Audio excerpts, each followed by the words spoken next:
Hello, Jerry Ludlow here. Today I'm going to be painting mountains at Killarney National Park in Ireland. Here's the photograph I'm working from. You can see it's a sunny day here, but I don't really want that. I want it to be cloudy and a bit more exciting. So I'm going to change the sky, and also I'll change the colour of the water.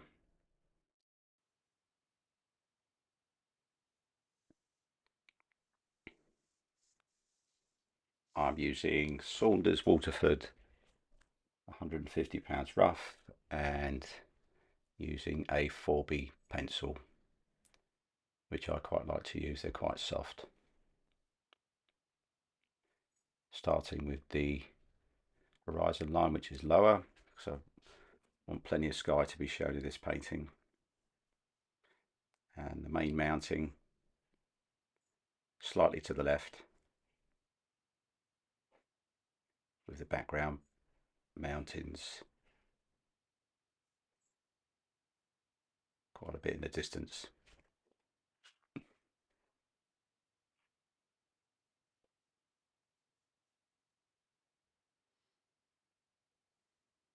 This video's more about technique of painting mountains than anything else.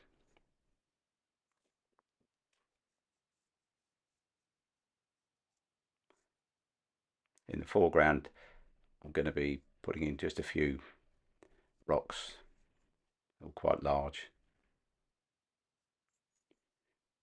Not copying what the photograph has, I'm just making this up.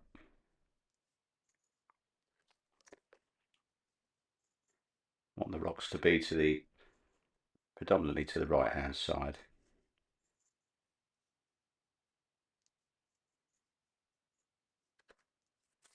Not going to put in too many.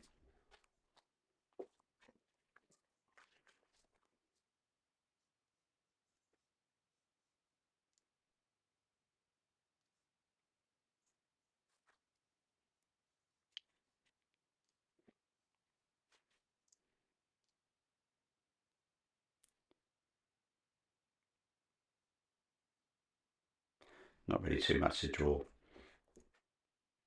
for this particular painting.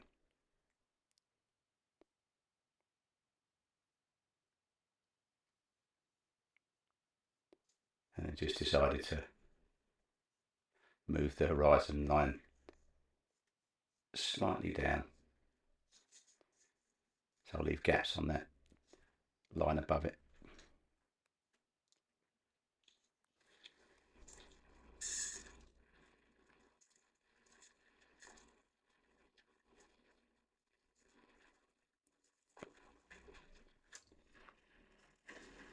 Going to be starting with the sky,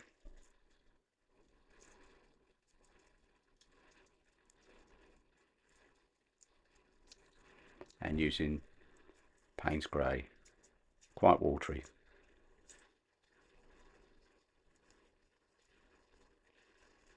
Mixing up quite a large puddle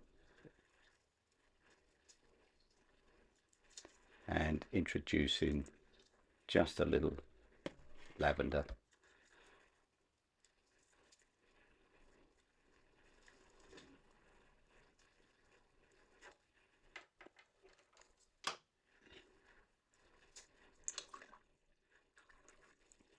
Now I'm going to be doing some areas of water, just putting water on.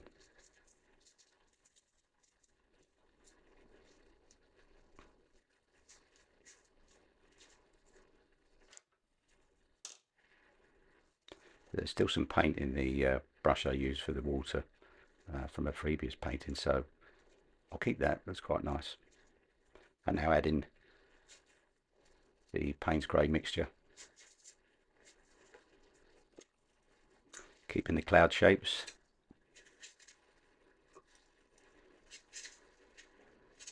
Softening edges here and there.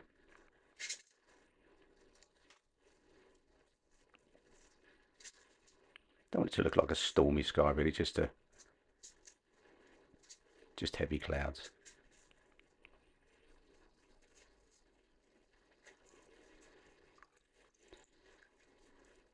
Once again, wet brush,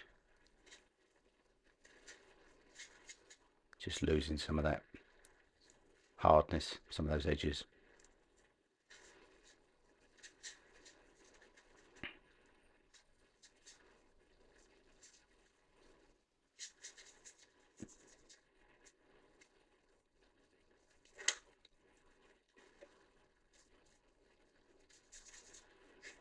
And just slightly more water in the mixture and going over the clouds, the distant mountains.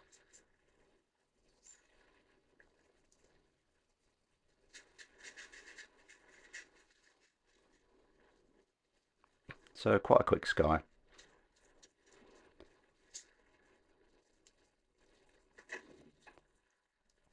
And then I'm going to be going straight into the water, the lake. Still using the big mop brush.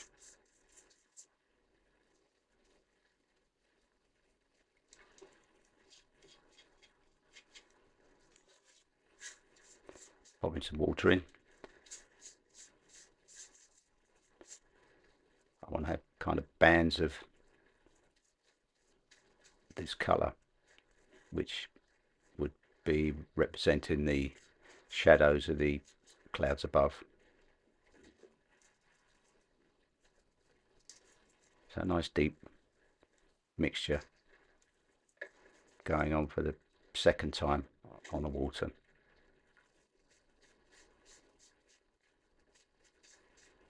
Looks a bit too dark, but it will dry lighter.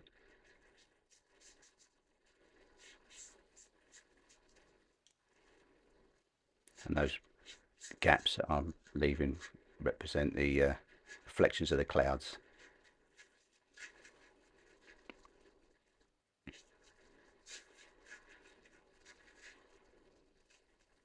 I like these type of paintings, they're quite satisfying, they're quite quick. As you can see, most of the paper's now covered in paint within just a few minutes really.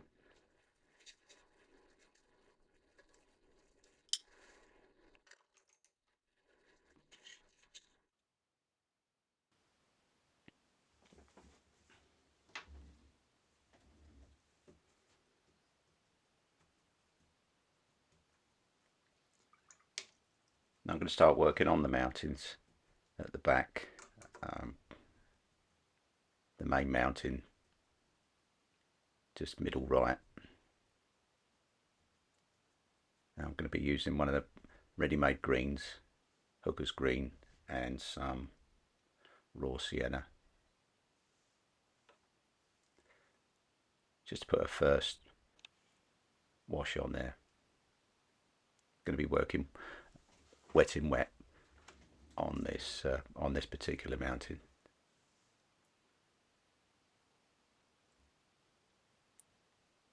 Using a medium round brush.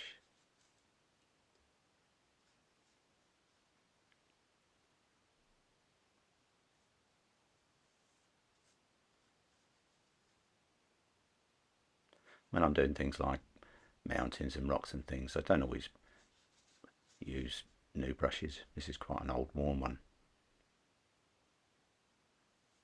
The bristles a bit splayed. I quite like the effect they give you.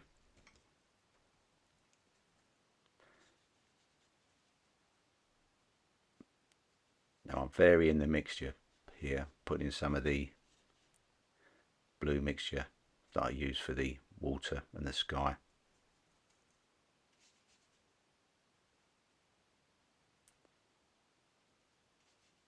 Carefully drawing the horizon line.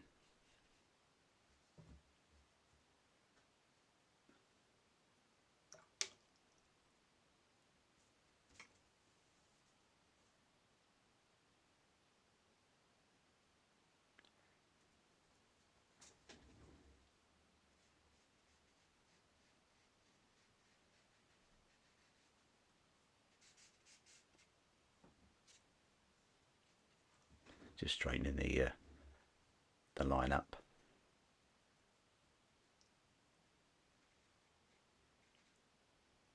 Now I'm going straight in with neat burnt sienna.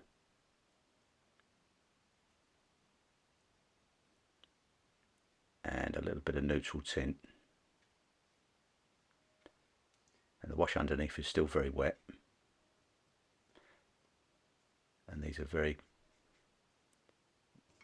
thick paint going on there. So you won't get those balloons.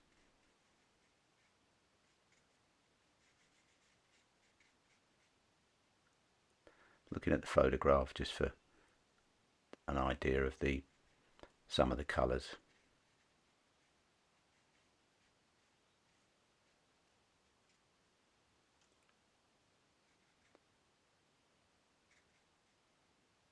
The main thing is to get some variety in it, which would be the rocks and vegetation.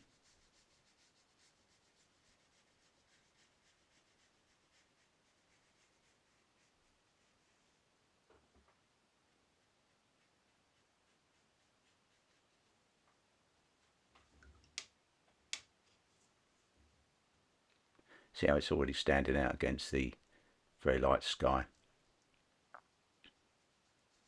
And I will be going over it again.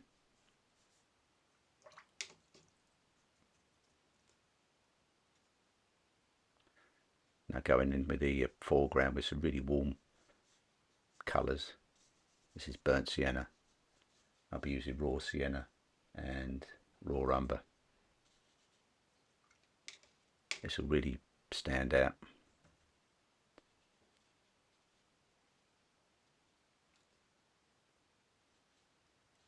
Carefully going around the rock shapes, which I'll do individually. I'll paint individually when I come to that part.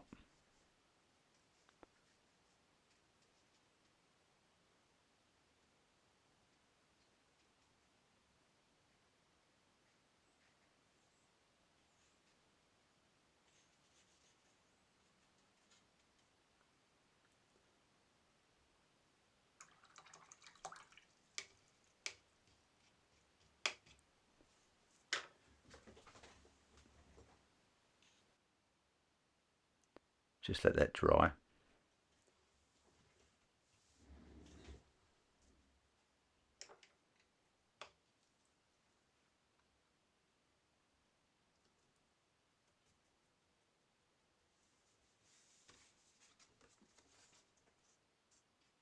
Now this is lavender, which is a good shadow colour and also good for painting things in the distance. Doing these mountain shapes, which will simply be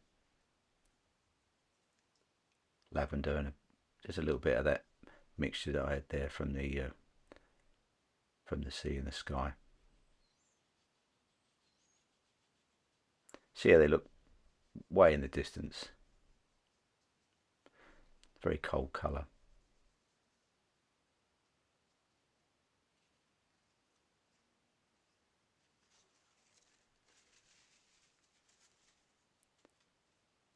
And just to break them up a little, dabbing them with a tissue.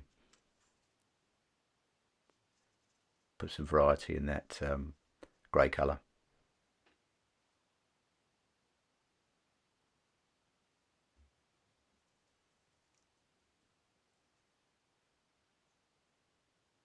Now I'm starting to use the shadow mixture to do these big rocks.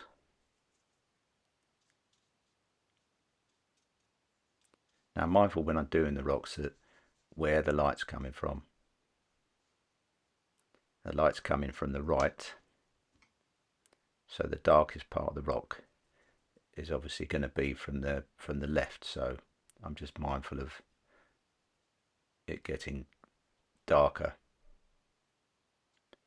on the left hand side of the rocks.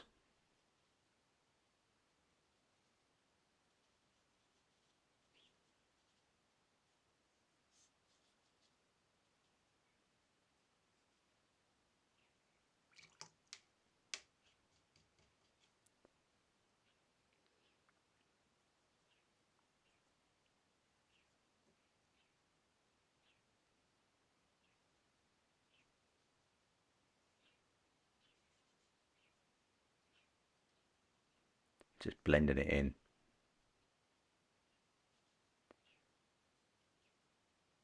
So you've got your dark side of the rock and the slight shadow coming off of it. And these darks, which is neutral tint, will dry lighter.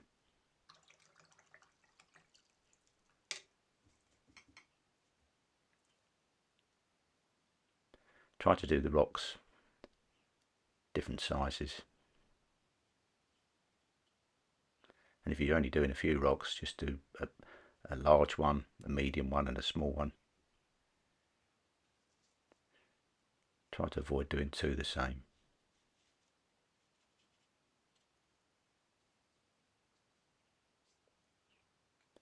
And while this is still wet, just going in with some more warm colour.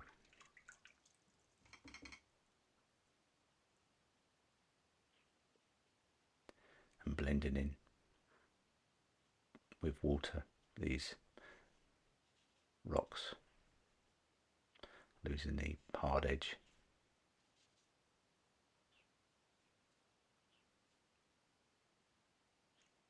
See how they really stand out in these warm colours.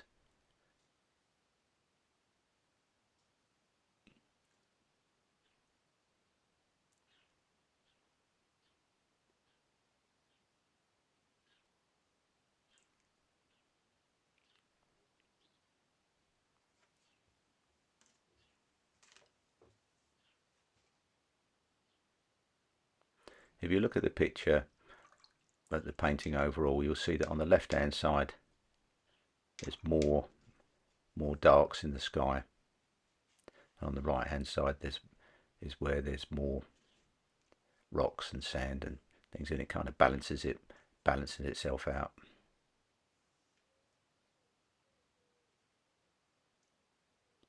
Now going over the dry paint on the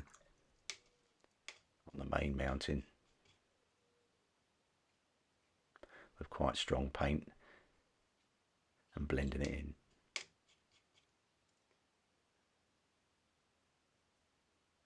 This particular mountain is quite grassy, really, or looks quite grassy from a distance.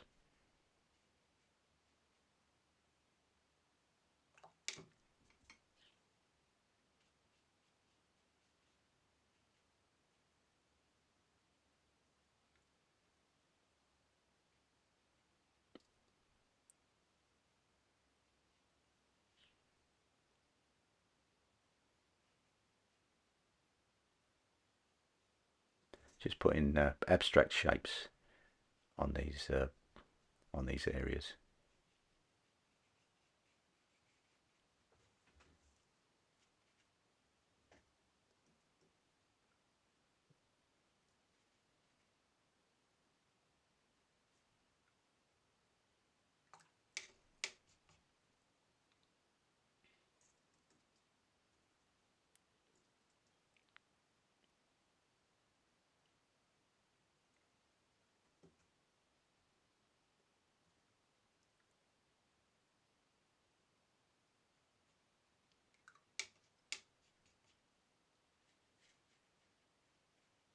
All the time blending it in.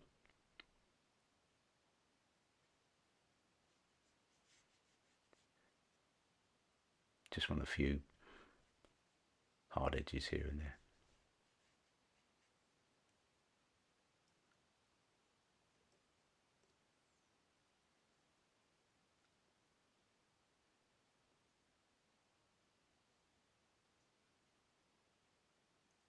Keeping some of the areas light, because I don't want it just to look like a dark lump of rock.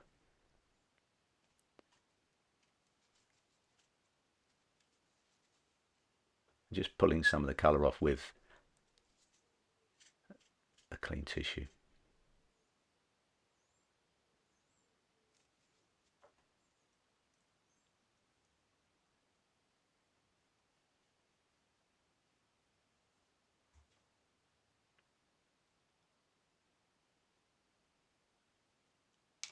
It does take a while to get these things to start looking convincing as a mountain or a hill.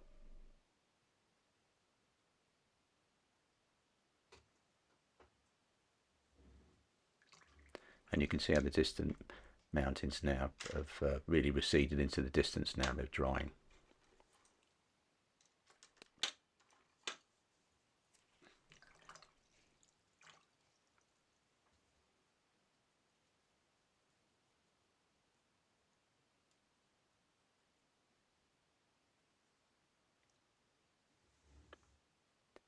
Now I'm using a very fine brush, like a rigger brush. This holds quite a lot of paint. It's got a fine tip on it. This is a bit like using a pen with dark paint. I'm just doing going around the rock shapes, a bit like you would do if you was using an ink pen. I quite like this effect.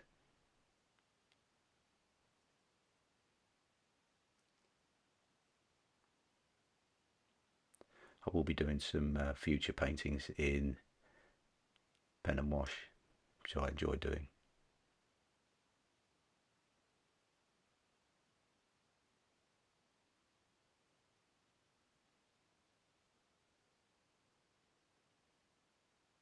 And these rocks are really starting to stand out in the foreground.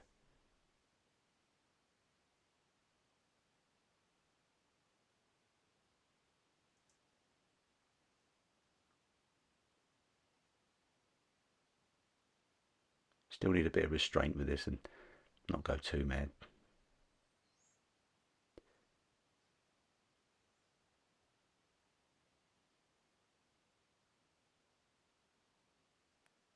Put some nice darks in there on the shadow side of the rock.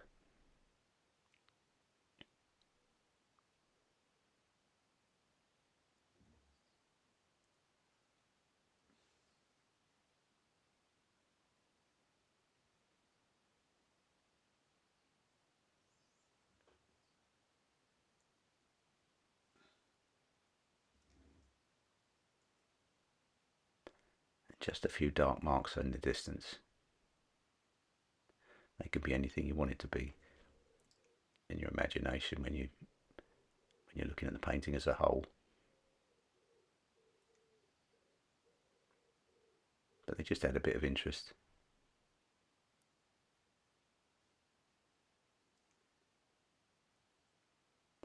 It could be trees.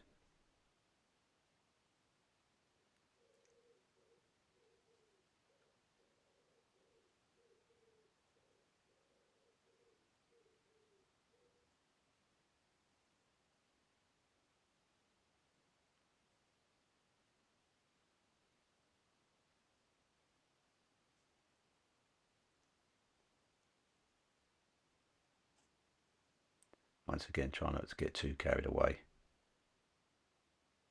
and put too many marks in. Just an impression of something in the distance.